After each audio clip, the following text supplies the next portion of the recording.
Seguro que muchas veces habéis oído eso de que los auriculares Bluetooth o inalámbricos suenan peor que los auriculares por cable, o que los AirPods de Apple se pueden usar con Android, pero suenan mucho peor de lo que sonarían en un iPhone. Y sobre todo la pregunta más importante y menos esperada a lo mejor, porque yo por lo menos no lo había pensado nunca: ¿suenan los auriculares Bluetooth igual de bien en todos los móviles? Bueno, la respuesta es no. De hecho, cuando empecé a investigar para este vídeo, mi idea era hacer una comparativa entre los Sony WH-1000XM5 y los AirPods Max de Apple, pero descubrí que hacer una comparativa tal cual no iba a ser tan sencillo. En este vídeo te voy a explicar cómo funciona el audio por Bluetooth, empezando desde la base de todo. ¿Qué es el sonido digital? Pero antes de comenzar, un mensaje de nuestro sponsor.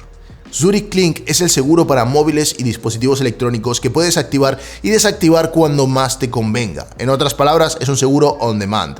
Por ejemplo, imagínate que vas de viaje, vacaciones, excursión o cualquier tipo de situación donde sabes que tu móvil podría correr peligro. En ese caso, desde la misma aplicación de móvil, lo activas y desde ese momento el móvil está asegurado. Y luego, cuando llegas a casa o crees que tu móvil ya está a salvo, desactivas el seguro con un solo clic. Bueno, o tap desde la aplicación. Por lo que pagas solo por el tiempo que lo usas. Es una forma bastante innovadora de proteger tu dispositivo y puedes tenerla desde 3 euros al mes. Aunque si quieres saber exactamente cuánto te va a costar, tienes un configurador de precio en la página web, que te da una cifra en cuestión de 2 minutos. Cubre daños accidentales como pantalla rota, robos con fuerza, daños por líquido, como por ejemplo si se te cae el móvil al agua, y daños eléctricos. Las reparaciones se hacen con piezas originales de la marca y además es personalizable. Si no te interesa el seguro por robo, por ejemplo, puedes quitar esa opción. Dependerá al final de tus necesidades. Te dejaré los enlaces abajo en la descripción del vídeo para que puedas echarle un ojo. Gracias a Zurich por patrocinar este espacio y ahora sigamos con el contenido de hoy. Ok, vamos a empezar hablando de cómo la música puede ser digital. Bueno, el sonido en general. Este es un problema relativamente complicado, pero que al final tiene una solución muy sencilla. En el vídeo sobre cómo funciona la cancelación activa de Bluetooth, vimos que el sonido viaja a través del aire en forma de ondas. Es que el sonido literalmente es una onda expansiva que viaja a través de la materia. Esa onda llega a nuestros oídos y ahí se convierte en una señal que nuestro cerebro interpreta como sonido. A lo que nosotros llamamos sonido no dejan de ser vibraciones a través de la materia, que nosotros las captamos, ¿no? Y las usamos para navegar por el mundo o incluso disfrutarla cuando este sonido de alguna forma está organizado, que es lo que se conoce normalmente como música. Pero nacen los ordenadores y los ingenieros y científicos se plantean: ¿cómo podemos hacer para representar la música? Bueno, el sonido en general. Pensad que los ordenadores son digitales, o sea, son capaces de guardar información y procesarla, pero únicamente usando el sistema binario, que es un sistema que al final del día lo que hace es representar números. Esto ya lo vimos en el vídeo sobre cómo funciona el sistema binario y las puertas lógicas. Si solo podemos trabajar con números, eso quiere decir que las letras en realidad son números también, los colores también son números y por supuesto el sonido también se tiene que poder representar con números. Pero vamos por partes. Para digitalizar el sonido que viaja por el aire, lo primero que necesitamos es un sensor de presión. Un sensor que básicamente mide cuánta presión hay en el aire. Porque, a ver, como hemos dicho antes, el sonido es literalmente un cambio de presión, ¿no? Son ondas que se propagan, por lo cual hacen que la presión en el aire se modifique. Con este aparato vamos a poder medir qué tanta presión hay en el aire en un momento concreto. Pero recordad que los ordenadores miden todo con números, así que cuando este ordenador lee la señal, le asigna un número. Sería como cuando el médico te pregunta: de 1 a 10, ¿cuánto te duele el dedo? Bueno, suponiendo que has ido al médico porque te duele un dedo. Y tú le dices 8 o 9 si te duele mucho. Bueno, pues el sensor es bastante más preciso, pero hace algo muy parecido. Le asigna dentro de un rango de números, por ejemplo, del 1 al 10, la presión del sonido. En realidad no se mide de 1 a 10, se mide de a muchísimo más. De hecho, cuantos más números tengamos para elegir, más precisa va a ser esa señal. Imaginaos a lo mejor que tenemos este número del 1 al 10. Si el valor del sensor cae entre el 9 y el 10, tenemos que moverlo a uno de estos dos números, o sea, tenemos que redondear para arriba o para abajo, y eso hace al final que se pierda precisión, ¿no? Mientras que a lo mejor si tenemos 10.000 valores, ¿vale? Del 0 al 10.000, pues vamos a poder guardar de forma mucho más precisa dónde estaba ese número. Por ejemplo, en lugar de decir es un 9 de 10, podríamos decir es un 8.954 de 10.000. Mucho más preciso, ¿verdad? En realidad, este sensor de presión del que os estoy hablando es lo que llamamos micrófono. en este caso por lo menos. Y el aparato que lee el número del micrófono es un ADC. No es este tipo de ADC, sino que es un Analog to Digital Converter, o conversor analógico digital. Esta medición que se hace para saber cuánta presión tiene el aire en un momento concreto se llama muestra. Sample en inglés. Nosotros le llamaremos muestra porque este vídeo está en castellano. ¿Qué tan grande es ese rango de números que tengo yo para elegir dónde está mi muestra? ¿Vale? Esto se llama profundidad de la muestra. Aunque normalmente, como estamos hablando de bits, se conoce como profundidad de bit, o sea, bit depth en inglés. Por ejemplo, podemos tener un archivo de audio que tiene una profundidad de 16 bits. Eso significa que los valores para elegir la presión de aire van de 0 a 65.536. 16 bits es algo así como el estándar, aunque también se usa mucho 24 bits, que serían 16.777.216 valores. Como podéis ver, 24 bits es mucho más preciso que 16 bits, porque tenemos un rango mucho más grande donde poder marcar el nivel de presión en ese momento. Entonces, para capturar sonido hacemos una muestra usando un micrófono que a través de un chip llamado ADC convierte la presión del aire, que vendría a ser el nivel de volumen del sonido, en un número que, dependiendo de la profundidad de mi muestra, estará entre dos cifras determinadas. Pero de esta manera lo que tenemos es una foto del sonido en ese momento, ¿no? Con una foto no podemos hacer nada. Pensad ahora en un archivo de vídeo. Cuando nosotros estamos grabando un vídeo, realmente lo que estamos haciendo es un montón de fotos, una detrás de la otra, y luego estas fotos van a ser reproducidas una detrás de la otra y eso va a cobrar vida, ¿no? Vamos a ver algo muy parecido a lo que podemos ver en persona. El sistema que se usa para grabar el sonido es muy parecido. Vamos a tomar muchas muestras una detrás de la otra para poder representar cómo suena ese sonido. Pero pensad una cosa, el sonido es una onda de movimiento constante y fluida y nosotros estamos intentando capturarla en distintas muestras tomadas a lo largo del tiempo. ¿Cada cuánto tenemos que tomar muestras? Bueno, pues esto depende de qué tan rápido se mueva el sonido, ¿no? Bueno, pues en su momento se vio que en el vídeo, por ejemplo, con 24 fotogramas por segundo ya está bien.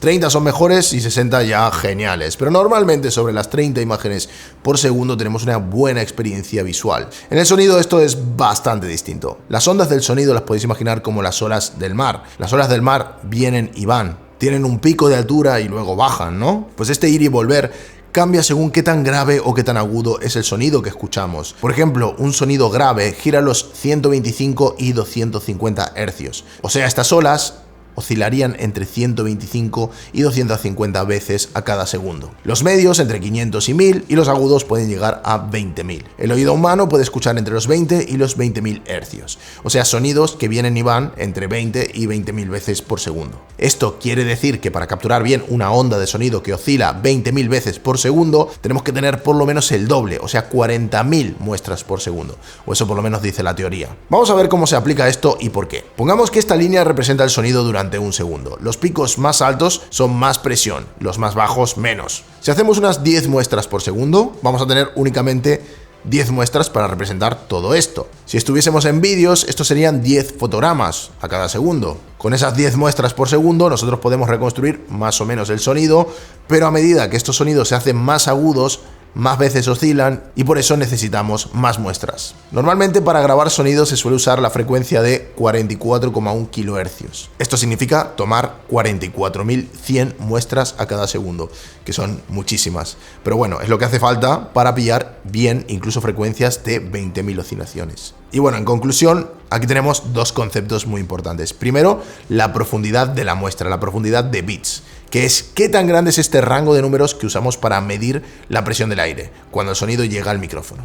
Y luego tenemos la tasa de muestreo, que es cuántas veces por segundo se toma una medida. Ok, esto ha sido una pequeña montaña rusa de conocimientos, pero hemos llegado hasta la cima. ¡Enhorabuena! Si hay algún concepto que se te ha escapado, te recomiendo volver a repasarlo porque vamos a seguir con el siguiente punto, el problema que tiene todo esto del sonido digital, sobre todo en la época de Internet. Ok, la tasa de muestreo y la profundidad de bits son súper importantes para la grabación de instrumentos, producción musical y en general la fase en la que el sonido se trabaja. Pero luego existen otros formatos para poder distribuir esta música. Antes de la revolución de Internet, o sea que todos tengamos Internet en casa, y el audio digital doméstico, los estudios usaban sonido digital para producir y luego distribuían el sonido en CDs. El CD tiene una profundidad de 16 bits y 44,1 kHz de tasa de muestreo. Eso lo que quiere decir es que si nosotros tenemos dos pistas, una para cada oído con estas características, estaríamos hablando de 1.411.200 bits de información a cada segundo. o sea 1411 kilobits por segundo. Si tenemos una hora de música, estaríamos hablando de 634 megabytes de información. Lo cual está genial para un CD, porque un CD pues tiene una capacidad de unos 700 megabytes. Y allí está genial porque muchos recordaréis, sobre todo los de mi generación, que en un CD pues te cabían una hora, hora y pico de un álbum de un artista. Y si habéis vivido la época de los 2000, recordaréis que descargar la ISO de un CD de internet era súper lento. O sea, tenías que bajarte 700 megas, que era una cantidad enorme de información para lo lento que iba internet en esa época, ¿no? Y sobre todo ya bajarte vídeos, canciones en formato WAV y todo esto, pues era también lentísimo. Por eso quien lo cambió todo fue el MP3. El MP3 es realmente el invento más glorioso de mi generación, yo creo. El MP3, no hay nada más grande que el MP3. Lo que hace el MP3 básicamente es comprimir el sonido, hacerlo hasta 10 veces más pequeño. Si una canción pesa 30 megas, comprimiéndola con MP3, podríamos bajarla incluso hasta 3 megas, aunque hay ajustes también que se pueden tocar para comprimir más o menos, o sea, es configurable también. Eso facilitó muchísimo que se pueda descargar y pasar música a través de internet. Y hoy en día estos formatos comprimidos permiten también que existan servicios como Spotify, Tidal o mismamente YouTube. ¿Pero cómo funciona esto de la compresión? Bueno, pues el MP3 lo que hace realmente es eliminar datos de sonidos que nosotros no podemos oír. Unos científicos alemanes y estadounidenses decidieron hacer pruebas sobre qué sonidos somos capaces de oír y cuáles no, ya sea porque son demasiado agudos o demasiado graves, o porque hay otros sonidos que los cubren. Nuestro oído, tal y como funciona cuando escucha un sonido relativamente fuerte y otros sonidos de frecuencias similares que están cerca, estos sonidos que están cerca del sonido fuerte, por ejemplo, no es capaz de oír demasiado bien. Esto se conoce como psicoacústica. Y bueno, usaron todos estos conocimientos para crear un formato donde se quitan varias cosas del audio que supuestamente nosotros no escucharíamos o que no dañan demasiado la calidad original, y al final eso consigue reducir mucho el tamaño. Obviamente, cuanto más bajemos la calidad, peor se va a oír el sonido. Pero bueno, ahí está un poco la gracia, ¿no? Ir jugando con el MP3 a ver hasta dónde se puede comprimir. Yo recuerdo en la época de los MP3, cuando te bajabas todo por Emule, Kazaa y todos estos programas, que a veces te bajabas ciertas canciones que estaban totalmente destrozadas de lo mucho que las habían comprimido. O sea, había como baremos también. Pero también hay otra cosa más que hace el MP3, que es trabajar por bandas. Pero enseguida hablaremos de eso, porque esto nos lleva por fin al Bluetooth. ¿Qué tiene que ver todo esto con el Bluetooth? Bueno, pues en el Bluetooth tenemos un problema bastante claro y muy parecido al de Internet.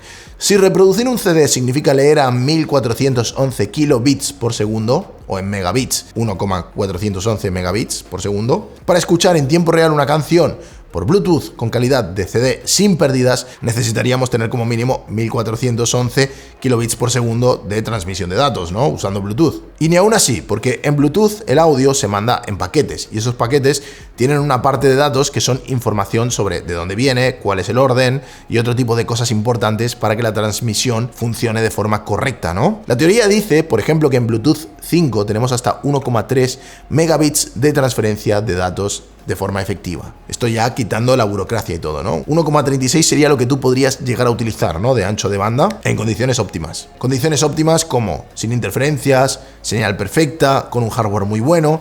Y esto es menos de lo que puedes tener con un CD. Por eso, al igual que el MP3 sirvió para convertir los CDs en música descargable por internet, para Bluetooth en su momento se inventó el códec SBC. De esa forma, todo el sonido que se quisiera reproducir por Bluetooth se convertiría en el códec SBC y luego se transmitiría por Bluetooth al dispositivo que tiene que recibir esta señal, donde se convierte de nuevo en sonido y se reproduce. Si el bitrate del CD era 1411 kilobits por segundo, el bitrate del SBC va entre 320 y 512 kilobits por segundo. O sea, tiene menos de la mitad de la información.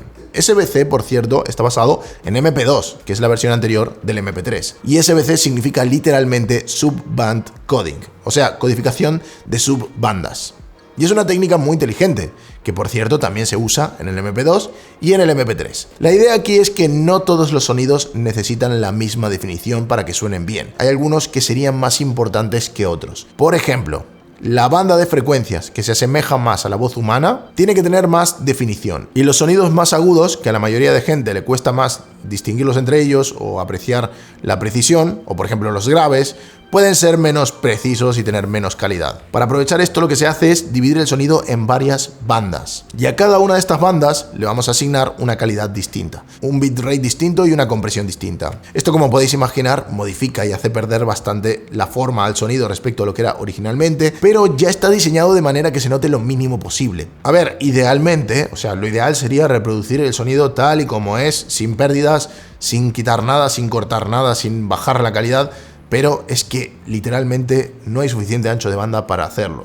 Sobre todo hay un tema, y es que el ancho de banda teórico que tiene Bluetooth es muy bonito, pero luego en el mundo real, con interferencias, con distancias, con todo tipo de cosas que pueden pasar, muchos de los paquetes que se envían desde el emisor al receptor no llegan, se pierden, por lo cual tenemos a veces incluso la mitad del ancho de banda que tendríamos normalmente. Ok, ha sido un viaje largo, pero por fin hemos llegado al primer códec de Bluetooth, el SBC. Hoy en día es el peor códec de todos, pero lo que tiene de bueno es que todos los dispositivos lo soportan. Sería como el más estándar, ¿no? Si todo falla, siempre tienes SBC. Todos los dispositivos de Bluetooth, de sonido, en principio, hablan este SBC. Pero a lo largo de los años, distintos fabricantes fueron inventando códecs mucho mejores y con bastante mejor calidad de sonido en general. Los mejores ahora mismo son aptX de Qualcomm, que tiene varias versiones con varias calidades, pero bueno, podemos dejarlo familia aptX, y luego tenemos LDAC de Sony, que está considerado ahora mismo el que mejor calidad tiene de todos los códecs. También es el que usa más ancho de banda,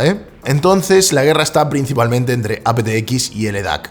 Pero bueno, eso cuando hablamos de móviles y sobre todo cuando hablamos de Android en concreto. Veréis, antes os dije que el audio Bluetooth del SBC estaba basado en el MP2 y no en el MP3. Esto es porque el MP3 tiene una cosa muy especial, y es el modelo psicoacústico. O sea, elimina sonidos que en principio el ser humano no escucharía. Pero no porque son muy agudos o muy graves, que esto también, ¿vale? Pero hay veces que hay sonidos que tapan a otros, sonidos que simplemente no somos capaces de escuchar en ciertas condiciones, y calcular estos sonidos para quitarlos no es tan fácil. Hace falta que el procesador haga una serie de cálculos, y si lo quisiéramos hacer en tiempo real, o sea, mientras escuchamos la música que se vaya procesando, pues esto requiere bastante procesador y consume bastante energía. Por eso la mayoría de códecs han decidido no usar este tipo de modelos psicoacústicos, o usarlos pero un poquito, ¿vale? Sin pasarse, ¿no?, de compresión. De hecho, LDAC, por ejemplo, usa modelos psicoacústicos, pero hay un códec en concreto que ha decidido implementar mucha compresión psicoacústica, y es el AAC. AAC es el sucesor de MP3. Sería como una versión mejorada y más moderna que fue creada por AT&T, el Instituto Fraunhofer, que fue el original detrás del MP3, Dolby, Sony y Nokia. Vamos, todos los pesos pesados.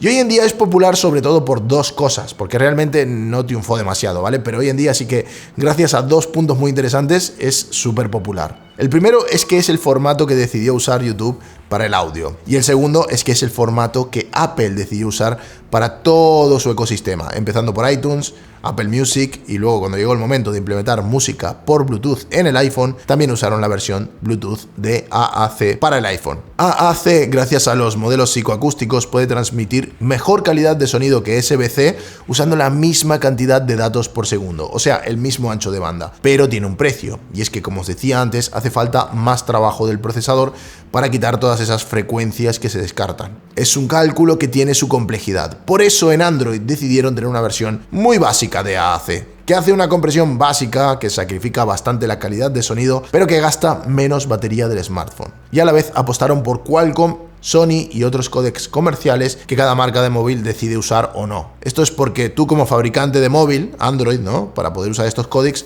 tienes que pagar por ellos a las marcas, ¿no? Por ejemplo, tienes que pagar a Qualcomm para poder usar aptX. Aunque ahora, por ejemplo, LDAC de Sony pues se ha liberado y lo puede usar cualquiera sin licencia. Apple, por otro lado, no quiso pagar a nadie ni quiso usar ningún tipo de códec que no fuera el que ellos habían elegido, así que apostó muy duro por el AAC. A ver, en parte tiene sentido. Si la música que está en Apple Music y iTunes ya viene en AAC, ¿por qué cambiar? Y el reto de Apple fue el de crear una versión más eficiente y lo más perfeccionada posible de AAC, incluso adaptando el propio hardware para que sea más eficiente usando ese formato de lo que a lo mejor sería un móvil Android. Por eso el AAC en iPhone suena muy bien, pero el AAC en Android suena igual o peor que SBC. ¿Qué tan malo es el AAC en Android? Depende del smartphone. Básicamente porque lo que se hace es que si en AAC no quieres hacer tanta compresión psicoacústica, lo que haces es directamente recortar frecuencias. Por ejemplo, una cosa que pasa mucho cuando hacemos este recorte de frecuencias multibanda es bajar